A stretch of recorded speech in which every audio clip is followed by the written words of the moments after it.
little boxes. And then we have our satin weave. So our satin weave has multiple, I always get this mixed up, wefts over warp. You can correct me if I'm saying it backwards. But just like, you know how we were looking at carpet, and when you vacuum carpet one way, it looks shiny because the yarns are going in a direction and the sun is reflecting off of it. That's why satins look shinier, because there's more of the side of the yarn that's exposed to the light. So it's giving you that reflection. It also feels smoother because you're feeling more of the length of the yarn. And then we have twill. So twill is probably the most famous of all weaves. What does it remind you of? What thing that I'm sure all of you have had, felt, touched is a twill?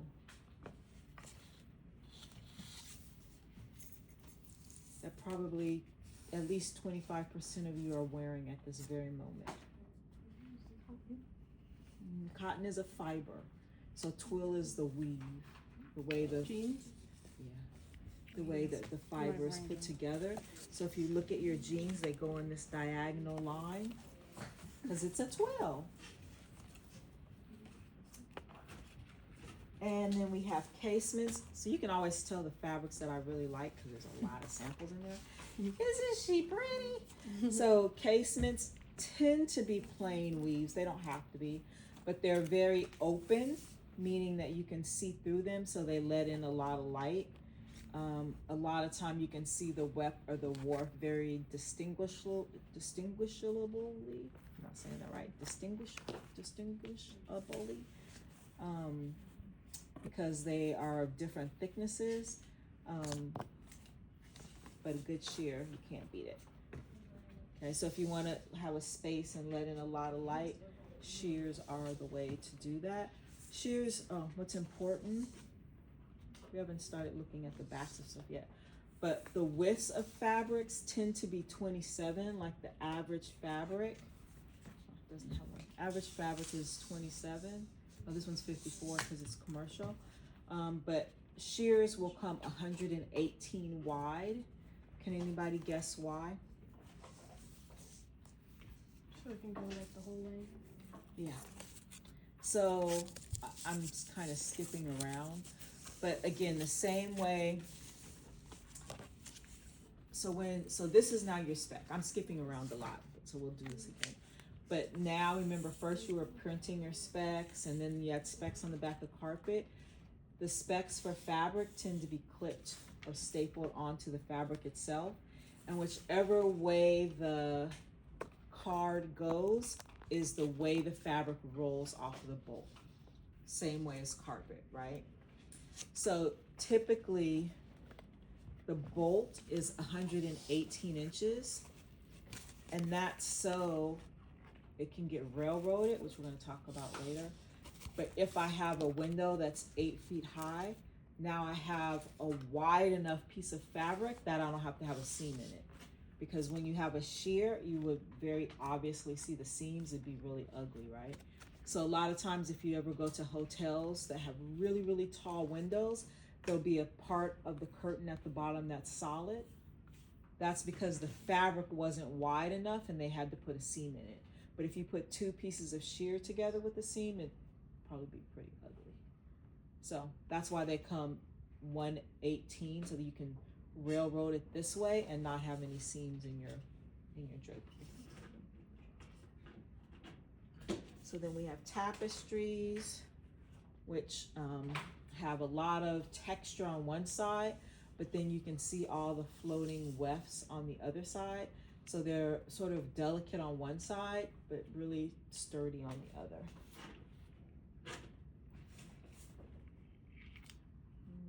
Tapestry too, not quite as. So canvas, which is a plain weave, also it's a super tight weave, and I just by feeling this, not this one, this is really old, but it's very, you can feel it. The ink, it's printed, so the ink is making it a little crunchy. This one, I'm pretty sure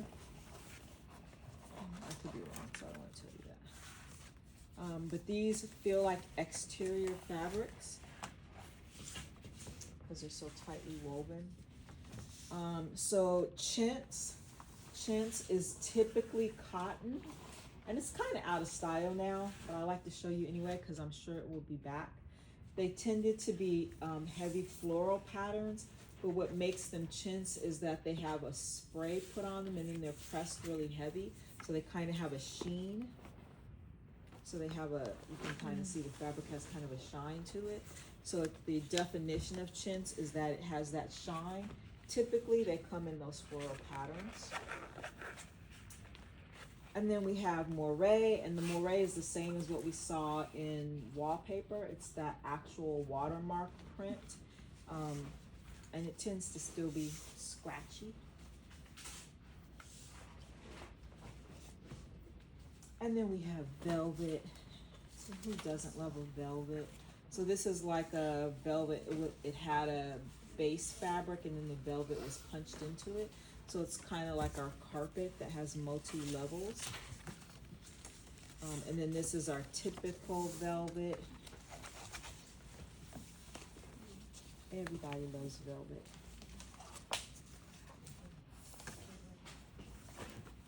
And then we have our chenille. So chenille was originally sort of made to imitate velvet. It tends to be not as luxurious, but it does sort of have that fluffiness to it.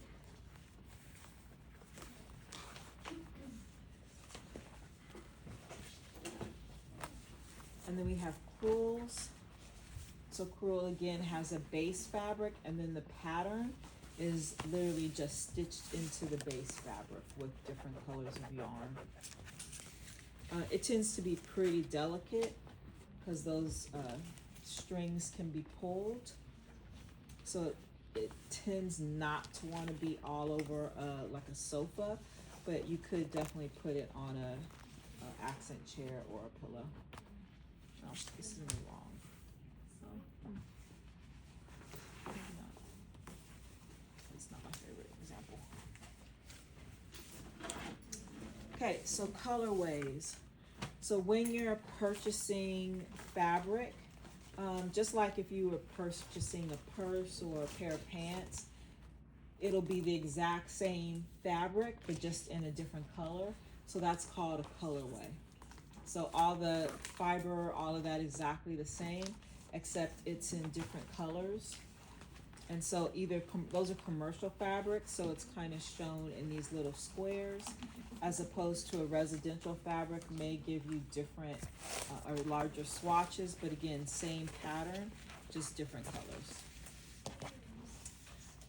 When you start working in hospitality or larger firms, they'll start giving you what's called a blanket because you have a lot of samples, right? And so this is basically, and also they do this so that you can see the whole pattern because the patterns start to get really large. So for a sample like that, I may never get the full view of what the pattern looks like. So when they make a blanket, they're stitching the whole pattern for you, except they're taking out the yarn. So in this one, it's like a black yarn. Then they say, okay, you get 2 inches of black, then they replace it with the gold, then they replace it with this, then they replace it with the brown. So you end up getting a whole width of the fabric, just in different colors. So that is called a blanket. Sorry, I only have one.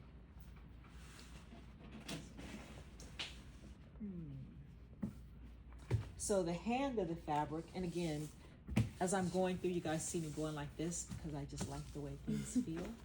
So how things feel is called the hand. So I want to give you two very different. So this is a velvet. So when you feel the velvet and you feel this crunchy one, super different, right? So the hand of the fabric is what it feels like. So you can compare. So one is soft, one's kind of crunchy. So here's our railroaded fabric. So not all fabrics are going to be railroaded. So like I said, like for instance, this fabric, unless it says railroaded, if this is how the tag is placed on the fabric, this is the intended up, right? So this is how it's intended to look. you're the designer, so you don't have to necessarily use it like that, but that's how the manufacturer intended it. In this case, it's telling me that it's railroaded, which means it's manufactured and it's rolling off of the thing like this, sideways, right? But they're telling you, even though this is how it's made, it's not how we intended to look. We're gonna railroad it for you. So they're saying this is up, even though this is how it's made. So there'll always be a tag that tells you if it's railroaded, right? Does that make sense? So this one's also railroaded.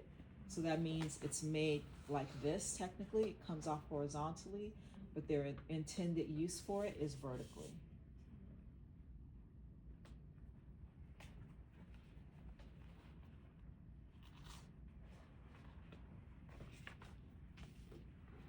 So this one again tells me it's railroaded. I'm trying to see if this really belongs in here. I don't think so.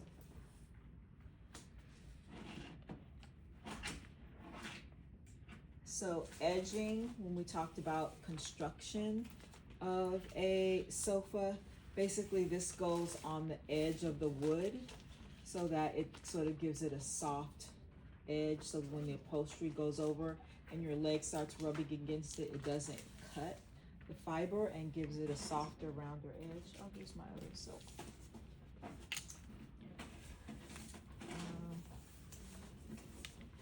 What's this for?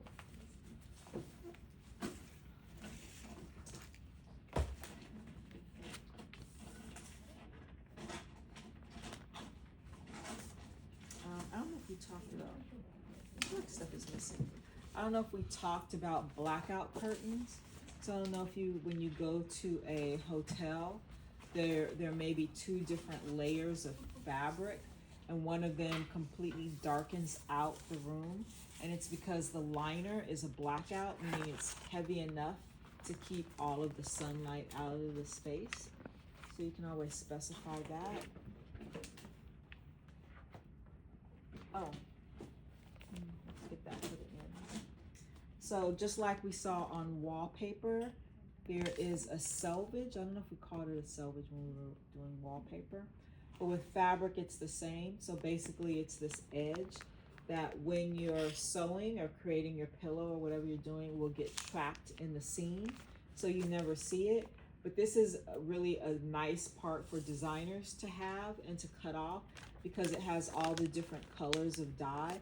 So like if this is a $300 a yard fabric, you don't want to really take a snip of the fabric because you're wasting, but you could take the salvage and still have all of the colors that are in the fabric so that if you're going out to match something, you would have everything. So the edge of the fabric is called the selvage. Damask.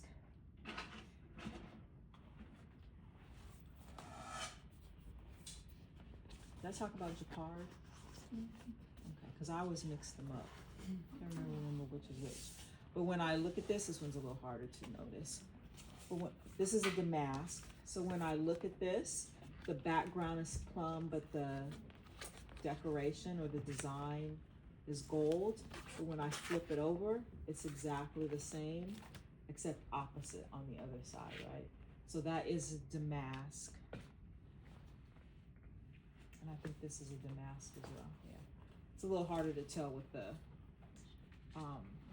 stripe, but one of the things that also happens is because this side, my weft is floating, so it's shiny. On this side, it's not floating, but they flip back and forth. So what was shiny on one side turns more matte on the other side. And then this is a brocade. So brocade tends to be a pretty tight, durable weave on one side, but it tends to have a lot of floating yarns on the back. So sometimes you're like, hey, can we flip that over? With most fabrics, the answer is no. So twist. So this actually has more to do with carpet. Like when, I guess it has to do with fabric too, but when you're talking about the twist or the density of a yarn, It's this. So these little things are the fibers, right, that come out of the spinneret. And then those fibers get twisted into their own color, and then they're twisted again. And so the tighter this twist, the more durable the fiber or the yarn is going to be. The looser, the less durable. So that's twist. And this is also 2-ply because I see 2 plies of the yarn.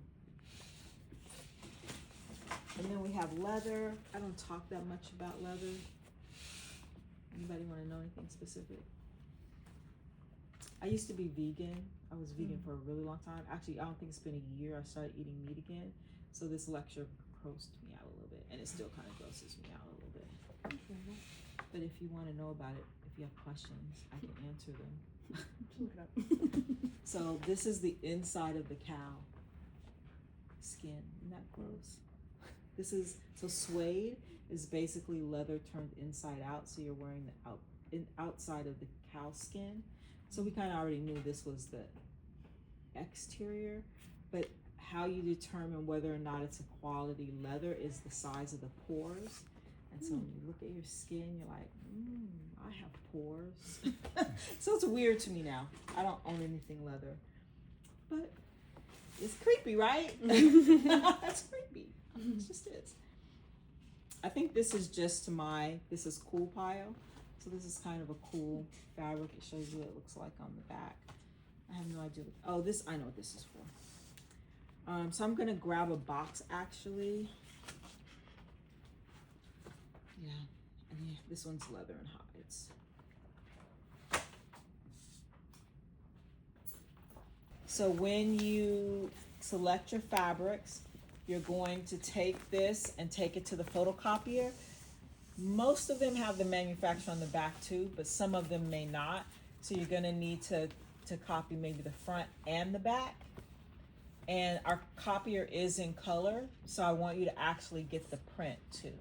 So again, you're knowing what the fabric looks like, you're getting all the information, and you're making sure you're getting the manufacturer.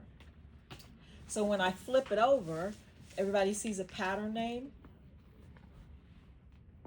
Okay, so let's start from the top. Does everybody see a manufacturer? And for me, it's easy to determine because I kind of know them all. But does everybody kind of see who they think their manufacturer is? Probably the biggest one. And then when you flip it over, or not, do you see a pattern name? Yeah. That's important. You see a color. Yep. And then maybe you keep going, you see a width. Yep. So all of that's important information. You see a repeat. So the repeat is just like wallpaper. The bigger your repeat, the more you lose, especially if you're matching the pattern. So then you should see content. Does everybody see abrasion? Anybody not see abrasion? What does that mean if you don't have abrasion? Not that abrasive, or it's not that durable. It could be durable. Okay. I don't know. It could be durable. They haven't tested it? Exactly. So that means it's probably a residential fabric, right? So if you're doing something commercial and you don't see abrasion, flammability, what's the peeling, all of those things, then it's not a commercial fabric. So you can't use it in a commercial instance unless you really have a whole lot of money and you want to get it tested on your own because your client really, really has to have it. But then there are these symbols in the back. One of them looks like a little star. Yeah, if you have a resident, you're not going to get to see it. So you have to look at your neighbor. That means it resists the peeling test. Did you guys find? So you guys all got residential. Yeah. See, lesson learned. You can pick another one if you want. So that means it resists peeling. So does everybody remember what peeling is? Pilling, I should say. Sorry, pilling. So pilling is like, I used to have a sweater and I rubbed like this, and by the end of the day I'd have all these little balls on my sweater. That's basically the fibers. How when we looked at the fibers in that yarn, it's a staple fiber. So the fibers are balling up and coming away from the yarn. And that's, you have to get your shaver and do the whole thing. So they tested, and I actually was one of the first jobs I ever worked on. We selected a fabric that was a commercial fabric. but when people sat in it, like after the first month, it had all these little beads on it, and we had to replace it because it was ugly, right? So that's why it's important. Flammability, that means it didn't like go push when a flame hit it. It kind of either melted away or it kept a small flame. Color fastness, that means, this is crocking, sorry. So the palette is crocking, which means like in my chair in my office, I wear jeans almost every day. So my seat is now blue because the color from the jeans has worn off onto the chair. So that's about color fastness. How does it hold color? So if what you know about fibers now, what's the type of yarn that has the best color fastness? Synthetic? Yeah, but what kind of synthetic? From last week's lecture.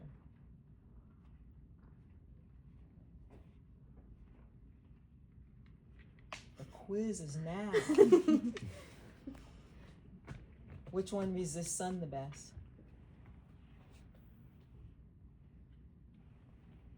We're learning a lot. Can you tell me the story about it, even if you don't remember the name of it? It's only been a week. I did the whole spinneret thing and everything. So remember, the spinneret creates the fibers. What if you put the color actually in the plastic, right? And then the color goes all the way through the fiber. So the color is part of the fiber. So it won't rub off because it is the fiber. It's within the fiber. So that's solution dyed nylon. So it's dyed through and through. So if I cut it, it's the whole thing is the color. So it's not going to come off. It's part of it. As opposed to if I took a fiber and put it in a dye bath, the color's only on the outside and it's not integral to the fiber. So solution dyed nylon is the most durable in terms of color fastness. And then there's light fastness. Which one's most durable? Solution dyed nylon. Thank you. Same one. And then abrasion testing. So if you ever have the chance to go to a fabric manufacturer commercial thing, it's pretty cool. Actually I did that. I went to a carpet manufacturer and they test wearability, and they literally had people walking around in circles to test how long the carpet would last. That job would drive me crazy. And apparently they used to have people sitting up and down in chairs, but now they have this machine that does this. And if it lasts for 20,000 rubs, it gets a small A, I believe, and 40,000 rubs, it gets a capital A. So that means it's durable. Cool. So that's what all of those symbols mean. If it doesn't have these symbols, it means it's residential and it hasn't been tested. It may meet some of those codes, but we don't know. So you cannot use it in commercial. What was the symbol for the one where like the chair, the fabric can get colored? Can get what? Can get colored? Can get what? I'm sorry. Cleared? No, can get colored. Oh, It was a crocking. palette. It's the palette. Yeah. So does yours not have that? Yeah. So some of them, they might not all have this. So some of them may have some may have not others. so that may determine where you use it. Like if you're using this on a wall, I don't care if it's gonna crock or peel. Hopefully nobody's gonna be touching it, rubbing it enough. But if it's for a chair, then I care. Okay. So that's how you read the back, and that's how you can tell what codes it meets if you're doing a commercial space. So any questions? Okay, so let's go look at you can leave the samples here.